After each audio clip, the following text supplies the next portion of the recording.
Make your day right. Gilly Bonny Online TV. Kupata habari mpya na kwa haraka kila siku, usisahau kusubscribe kisha like na comment. Gilly Bonny Online TV. And all the guests who are here today. Greetings from your brothers and sisters in Uganda. Wanawasalimia sana.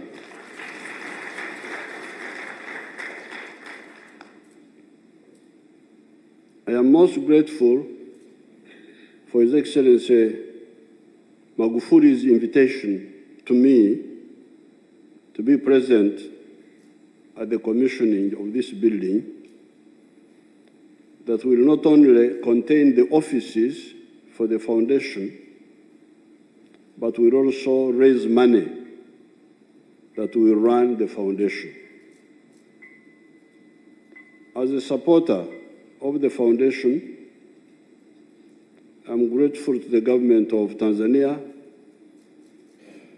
under His Excellency Al-Hassan Mwinyi and His Excellency Jakaya Kikwete that gave us the land on which the building is now standing.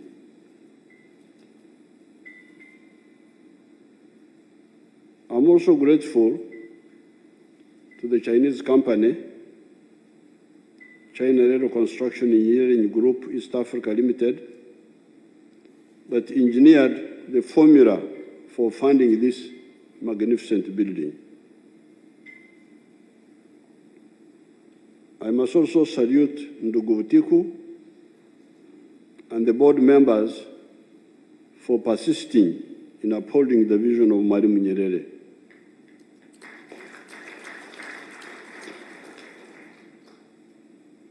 I've been a follower of Mwalimu Nyerere ever since 1963 on account of his support for the struggle for the East African Federation,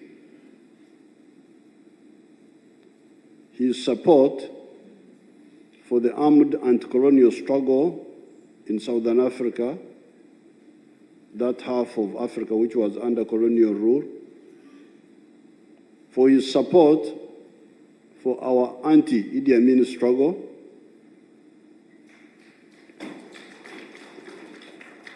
for his promotion of the use of Swahili in Tanzania,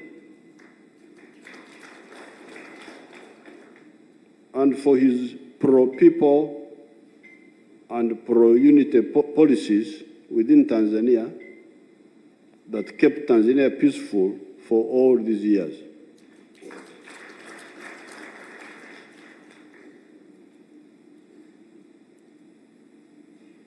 Of all these contributions of Mwalimu to Africa and to humanity, I would like to single out Mwalimu's support for the anti-colonial struggle in Southern Africa and his support for our anti-Idi Amin struggle. It took a lot of courage,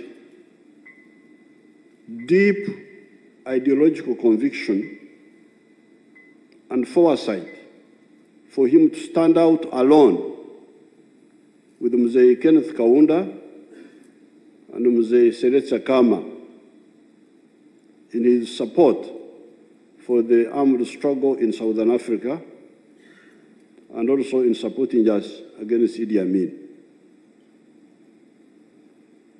In the latter struggle, the one of anti-Idi Amin, he was alone with Mzee Kaunda. It was very risky in the atmosphere of 1962 to 1975 for Tanzania to stand out and support the armed resistances in Mozambique, Angola, Zimbabwe, Namibia, and South Africa. The imperialist circles were not happy at all with Mwalimu, but he was steadfast. Others did not survive when they tried to stand for Africa. Kwame Nkrumah in Ghana was overthrown by the traitors, and so was Modibo Keita of Mali. Patrice Lumumba was killed, and his colleagues. Guinea-Conakry was invaded by the Portuguese forces from Guinea-Bissau, but Sékou Touré defeated them.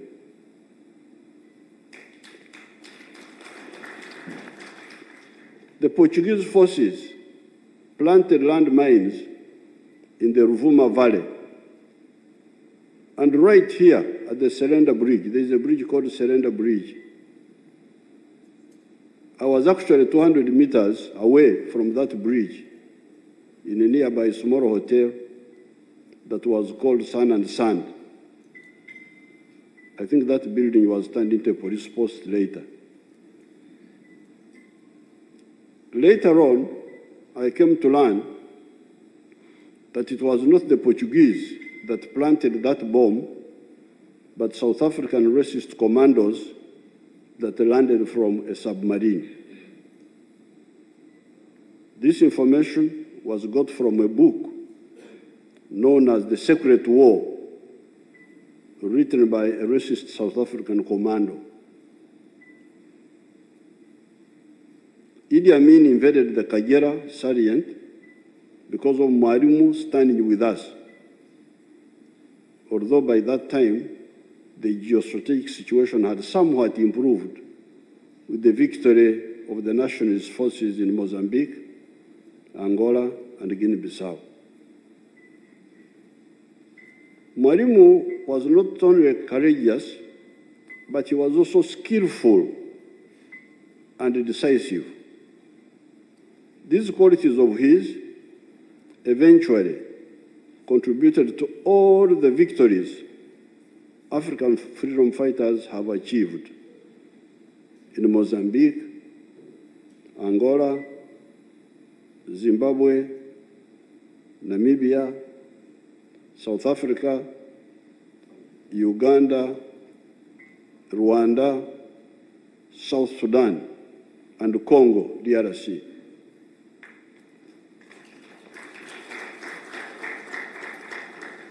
The researchers, if you carry out the research properly, you will see that Mwalimu, in one way or another, was behind all this.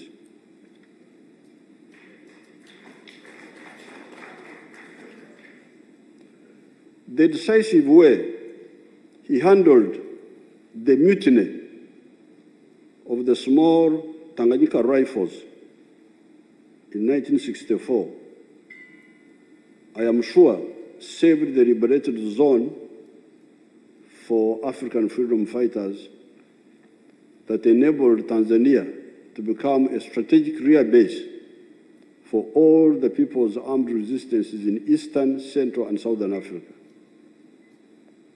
He immediately dissolved the Tanganyika Rifles, and I suspect, although I have not done much research in it, I suspect, relying on the TANU Youth League members initially, built a new TPDF.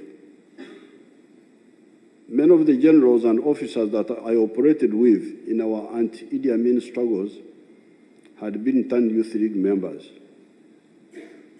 I remember people like Mayunga, like Chimario. I think they told me that they had been TANU Youth League members. He also retained the positive elements of the former KAR, King's African Rifles. People like the Wazee Musuguri, Marwa, Twaripo, and others. It was that decisiveness that could not allow the imperialists and their agents to repeat their schemes of overthrowing pro-African governments, like they did in Ghana, Mali, Congo, Togo, etc., to repeat it here in Tanzania. That is how Tanzania remained a strategic rear base for the African resistance. It is really amazing how much one individual or a small group of determined and insightful individuals can do a lot of good for so many, like Mzee Mwalimu,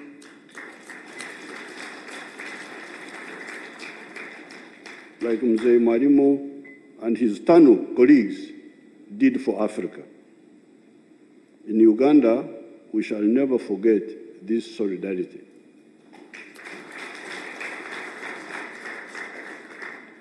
On the 31st of August of 2017, I gave a speech on the memory of Mzee Mandela at Makerere University.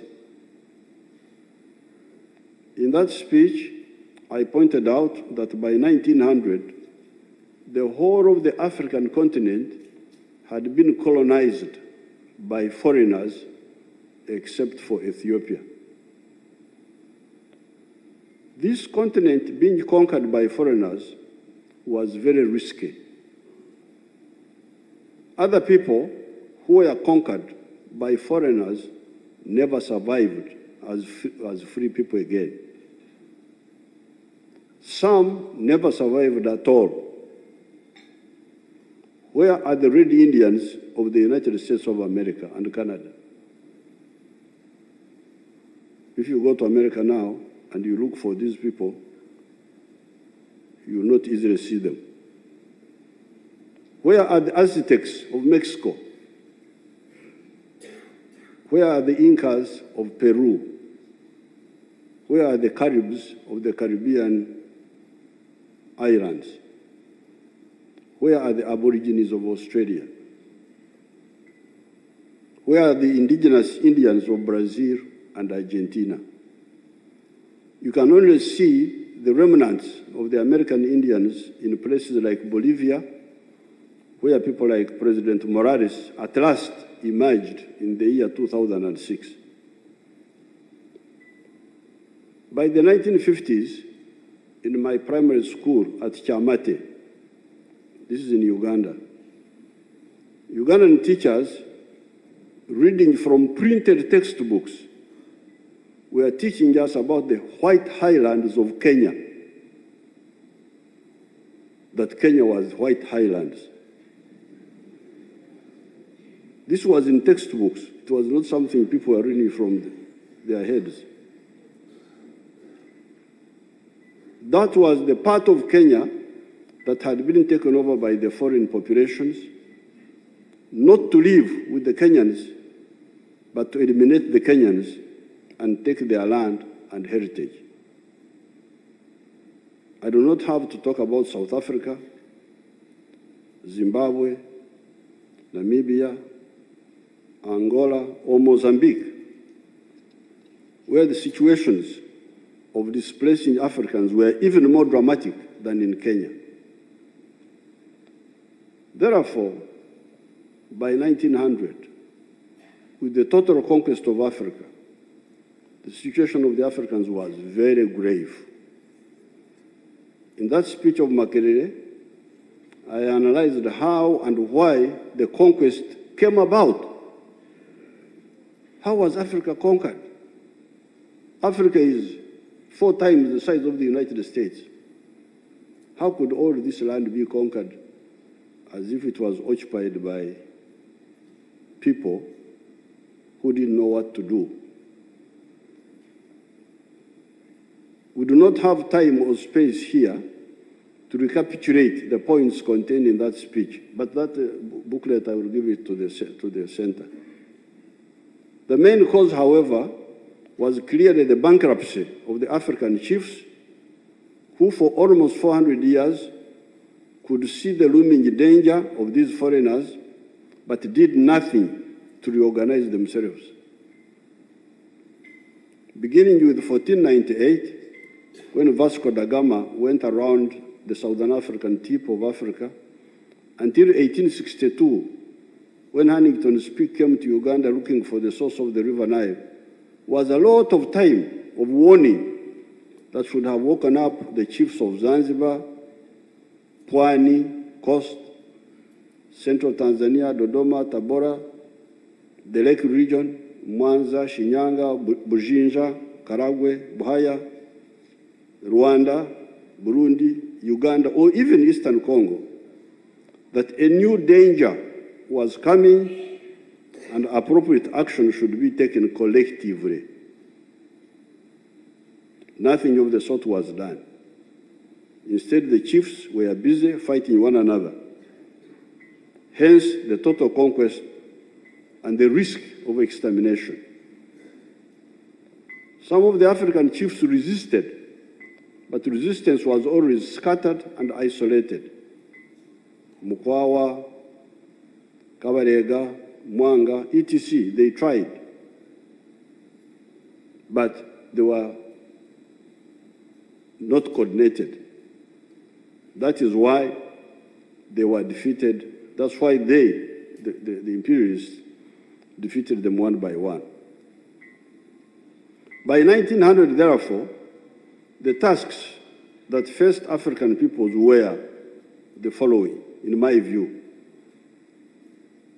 Number one, the people of Africa had to survive, not to perish like the other people who perished.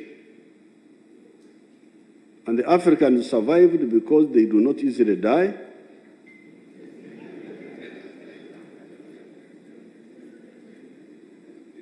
So that our land is not taken by others, as it happened with other conquered peoples.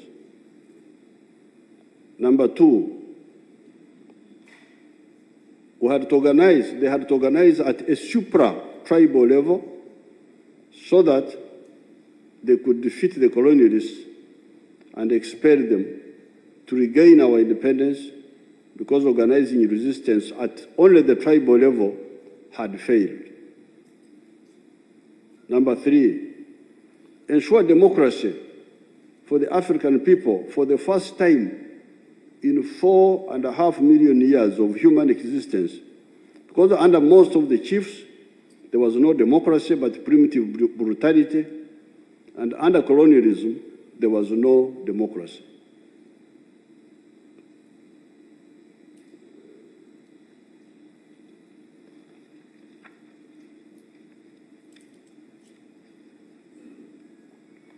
Number four, work for the social and economic prosperity of the African people.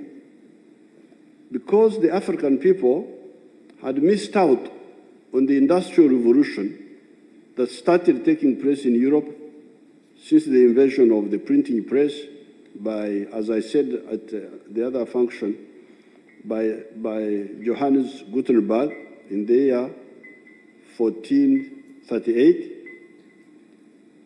the steam engine by Thomas Savery in the year 1698, the railway steam engine by John Stephenson in the year 1812 to 1813. All these innovations happened when Africa was being ravaged by the slave trade, or under the bondage of colonialism, or under the tyranny of primitive chiefs that did not want to learn new ways of survival. So, this would be task number four. Number five, ensure the Africans against all future risks of marginalization, domination, or even extermination by, where possible, ensuring political integration by creating strong federations that would put all greedy foreigners out of the temptation of trying to dominate or endanger Africa ever again. By the eve of 1900, these were the 5 strategic targets that were necessary to save, strengthen, and ensure Africa. When we talk of leaders, therefore, we ought to audit them according to these strategic targets. Where did or does each leader stand vis-à-vis these aims? Many of the leaders supported at least aim 2, the independence of African countries. If that was not as, even that was not as contention-free as one would have imagined. In quite a number of African countries, there were leaders who were arguing for the delay of independence, etc. Even when independence came in many African countries, it remained the independence of the flag only, which came to be described as the phenomenon of neo-colonialism. Independence in name, but colonialism in essence. Of course, Mwalimu's stand on this preliminary and minimum point was that independence meant independence, including the freedom to make our own mistakes, as he said in his Ujamaa essays on socialism in 1968. On the issue of democracy, Mwalimu scored highly. Even when Tanzania was a one-party state, for which Mwalimu had his reasons, the people of Tanzania always had choices within the party, and then one could say yes or no in the final ballot.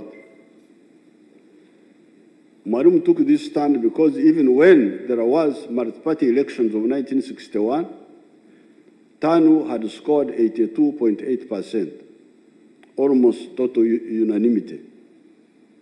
As he said in his speech quoted by the Michigan Journal of International Law, he pointed out that even in the United Kingdom, if the people were so united that one party got 100%, that would not be bad for democracy. The exact quote says as follows, in quotes, "A two-party system can be justified only when parties are divided over some fundamental issue. Otherwise, it merely encourages the growth of factionalism.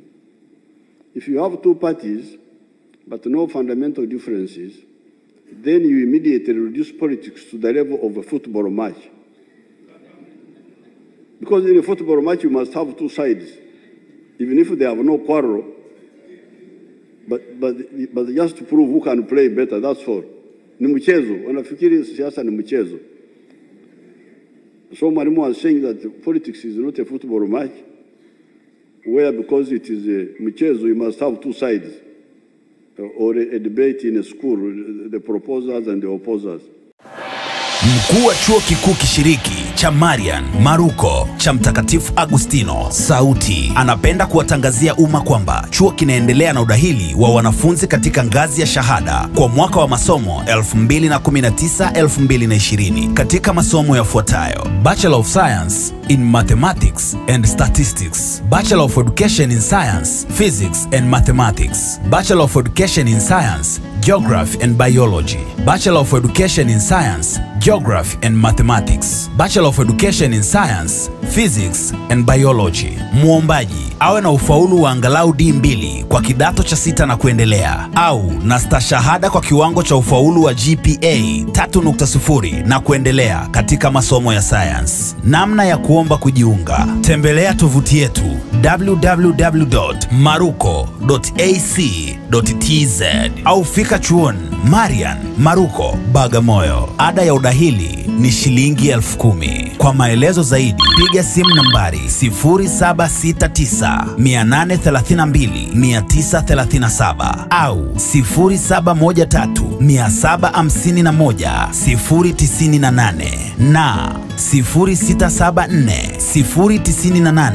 0674098660. Mwisho wa kupokea maombi ni tarehe 13 ya mwezi wa 9 mwaka 2019. Imetolewa na afisa udahili Maruko. Wisdom and knowledge for freedom. Make your day right. Kiliboni Online TV. Kupata habari mpya na kwa haraka kila siku, usisahau kusubscribe na kubonyeza button ya notification.